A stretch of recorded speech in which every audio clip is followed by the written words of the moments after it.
Kenneth, one of our designers, was working on that concept. This is the Onote High School. Here's the foothills that lead up to the mountains. Here's the open desert. He took all that stuff I've been talking about, great neighborhood design, and he picked this as a demonstration site. And it's good, especially because it's state-owned land. And the state is interested in seeing something a little different. And the developers, you can't blame them for not wanting to build different stuff.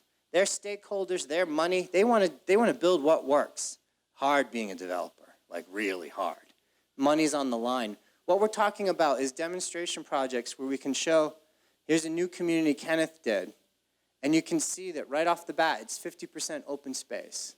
Instead of filling every bit of buildable area with house and asphalt, he's preserving the arroyos, he's preserving the open spaces, he's creating neighborhoods with individual identities by putting greens, plazas, pocket parks, dog parks at the center of that. He's able to fit just as many units, and he was also able to build a gathering spot, a spot for people to meet, a main street, interconnected network of streets, not all cul-de-sacs, it's streets that also have bike trails and sidewalks.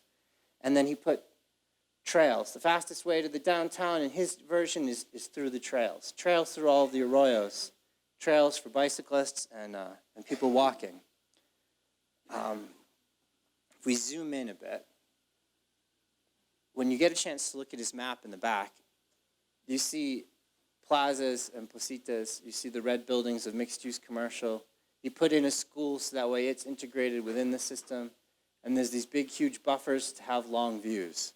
This isn't luxury living. There's so many units here that this could be an inexpensive way. I mean, there'd be people living above the commercial and above the office spaces.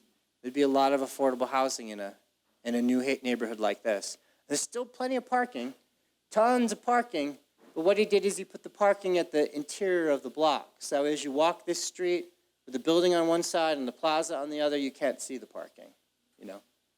This looks a lot like the plaza that you have downtown. He was taking his cues from that.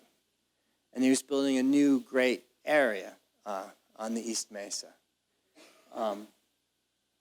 He's putting all that stuff that we need, all the commercial in the office, and instead of a long, endless strip of it and the squalor of modern commercial, he's putting it all back together again and putting it around the plaza. And he's building great new neighborhoods.